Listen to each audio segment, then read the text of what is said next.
এই দেখেন 1 2 200 টাকা না 300 টাকায় দেবো। তিনজন কোরআন হাদিসে এমন ব্যক্তি আছে, নারী পুরুষ, যাদেরকে আল্লাহ সুবহানাহু ওয়া তাআলা আগেই, মৃত্যুর আগে বলেছিল তারা জান্নাতে ঘর পাবে। এই সুসংবাদ ওহী মারফত জানিয়ে দিয়েছিলেন। তিনজন জন্য 300 টাকা। একজন করে বললে হবে না, একই ব্যক্তিকে 3টে বলতে হবে। পারবে তো? যদি ভুল হয় তা 300 টাকা আমাকে দিয়ে যাও ভাব। আচ্ছা দাঁড়া, বলো।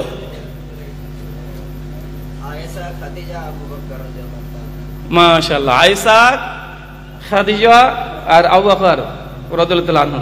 আচ্ছা, আর কে কিছু বলবেন? হ্যাঁ, কে? আপনি আলেম মানুষ তো না? পিছনে মানুষকে বলা দেয়া যাবে না, মিডিয়াবাদ না, এরা তো ধরনদার মানুষ, এরা ছোট ছোট ক্লিপ করে সবকিছু প্রচার করে দেয়।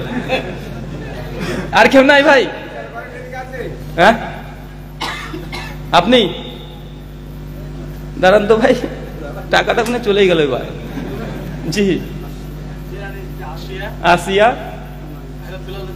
বেলাল রাদিয়াল্লাহু তাআলা আনহু, বেঁচে গেল টাকাটা, হয়নি। আর কেউ নাই ভাই? আরে ভাই, 1 ঘন্টাতে আচরে শুনছেন, 300 টাকা ইনকাম করে নিয়ে যান। দান ভাই, আপনাকে একটু বলেন। আসিয়া, হ্যাঁ, ওসমান বিন আফফান, 3 সুমাইয়া। মাশাআল্লাহ। দেখে আপনি বলেন তো, জোরে বলেন। আসিয়া, বেলাল বিন রবাহ, আর উম্মে সুলাইম। মাশাআল্লাহ, মোটা 3 জনের কথা বলেছি। সবাই যা বলেছে, যতজনকে জান্নাত দিয়েছে ঘর, মোটা 8-10 জন হয়ে গেছে না ভাইজান? হাদিসে আছে 3 জনকে, সবাই যে যুক্ত করা হয় ওই 8-10 জনকে জান্নাতে ঘর দিয়ে দিয়েছে। কিন্তু দুঃখজনক, একজনে 3 জনের নাম বলতে পারেননি। আর একটা কমন নাম আসছে, বেলাল বিন রবাহ, বেলাল রাদিয়াল্লাহু তাআলা আনহু। আসলে এটা আসার একটা কারণ আছে, কারণ আমরা হাদিস সহিহ বুখারী 428 নম্বর হাদিস আমরা জানি যে আল্লাহ নবী যখন মেরাজে গেলেন, ফিরে এসে বলছে, বেলাল কি এমন আমল করো গো যে তোমাকে জান্নাতে পায়ের আমি আওয়াজ শুনতে পেলাম? বলে, আমি তো এমন কিছু আমল করি না। ও হ্যাঁ, একটা আমল করি, আমি 2 রাকাত নামাজ তখন ছাড়তাম না, মসজিদে প্রবেশ করলে ওযু করে আমি পড়তাম। আল্লাহ এই আমলের বরকতে তোমাকে জান্নাতে পায়ের আওয়াজ পেয়েছি। জান্নাতে পায়ের আওয়াজ পাওয়া মানে জান্নাতে ঘর আগে থেকে পাওয়া এমনটা নয়। এক একজন সাহাবীর এক এক রকম ফজিলত আছে। যেমন আবু বকর রাদিয়াল্লাহু তাআলা আনহু, তিনি জান্নাতে বৃদ্ধ যারা থাকবে তাদের সর্দার হবে। ফাতেমা, তিনি মেয়েদের সর্দার হবে। এই ফজিলত আছে। আশারে মুবাশশির সকলে জান্নাত যাবে, ঘরও পাবে। কিন্তু স্পেশালি আগে থেকেই জান্নাতে ঘর একদম নবী দেখে এসেছে, সাহাবীরা দেখে এসেছে, অন্য ওহী মারফত আল্লাহ বলে দিয়েছে। এমন কিছু স্পেশাল কিছু সাহাবীর নাম হাদিসে এসেছে এবং কোরআনে আয়াতও আছে কয়েকটা। 3 জনের সঙ্গে হয়নি বাবা। আমি বলবো, সবাই 100 টাকা করে তুলেন, আমাকে দিয়ে দিবেন।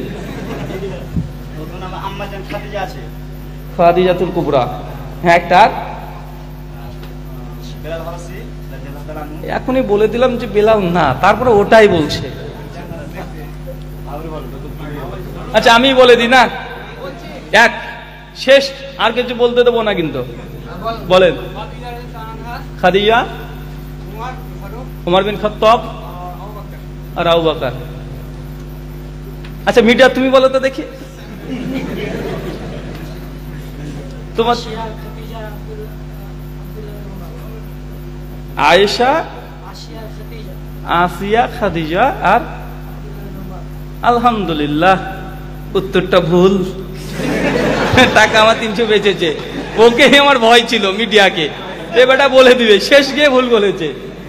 3 জন আমি বলে দিই। আসিয়া, ফেরাউনের স্ত্রী আসিয়া, সূরা তাহরিম আয়াত নম্বর 11।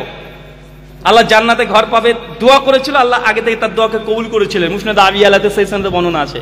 2 সহিহ বুখারী 3820 নম্বর হাদিস, খাদিজাতুল কুবরা মানে আল্লাহ নবীর প্রথম স্ত্রী, তাকেও জান্নাতে ঘর আগে থেকে পাবে, এটা ফেরেশতা জিবরিলের মাধ্যমে নবীকে বলে দেওয়া হয়েছিল।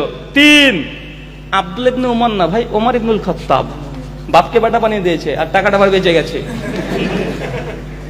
ওমর ইবনুল খাত্তাব, সহিহ বুখারী 3242 নম্বর হাদিস। ওমর ইবনুল খাত্তাবকে জান্নাতে ঘর পাবে সেই সংবাদ দিয়েছে। ওমর বিন খাত্তাব সেই সংবাদ শুনে হাউমাউ করে কাঁদতে শুরু করে দিয়েছিলেন। এই 3 জনের কথা হাদিসে আছে। আর বাকি যে সব সাহাবীর কথা বলেন, হ্যাঁ ইনশাআল্লাহ সবাই জান্নাতে যাবে। সবাই।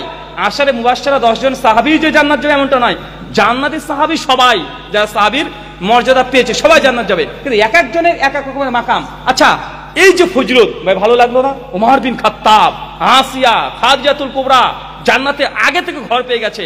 আপনারা ঘর চান জান্নাতে? কারা কারা এবার হাত তোলেন, কারা তোলেন? মাশাআল্লাহ, এতজন চাইতো। আচ্ছা, এমন কিছু আমল এবার বলে দিই, তিনটা আমল, যে তিনটা আমল করলে জান্নাতে আপনি ঘর পেয়ে যাবেন ইনশাআল্লাহ। আমল শুরু করবেন, আল্লাহ সুবহানাহু ওয়া তাআলা ফেরেশতা মণ্ডলী আপনার জন্য ঘর তৈরি করতে শুরু করে দেবে। মাত্র 3টে বলবো নাকি? কিন্তু রিস্কই তো ভাই, টাকা পয়সা শেষ হয়ে যাবে পকেটে। দুনিয়াতে ঘর তৈরি করতে গেলে যেমন টাকা পয়সা লাগে, জান্নাতে ঘর তৈরি করতে গেলেও কিছু টাকা পয়সা খাওয়াতে হবে। সহিহ বুখারী 450 নম্বর হাদিস, আল্লাহ নবী বলছেন, কে যে দুনিয়াতে আল্লাহর জন্য একটা মসজিদ তৈরি করে দেয়, বাইতুল ফিল জান্নাহ, আমিও আল্লাহ তাহলে জান্নাতে ঘর তৈরি করে দেবো। এবার বলেন জান্নাতে কারা কারা ঘর চান? তাহলে মসজিদ পারবেন তো তৈরি করতে ইনশাআল্লাহ? আল্লাহ তুমি কবুল করো, আমিন।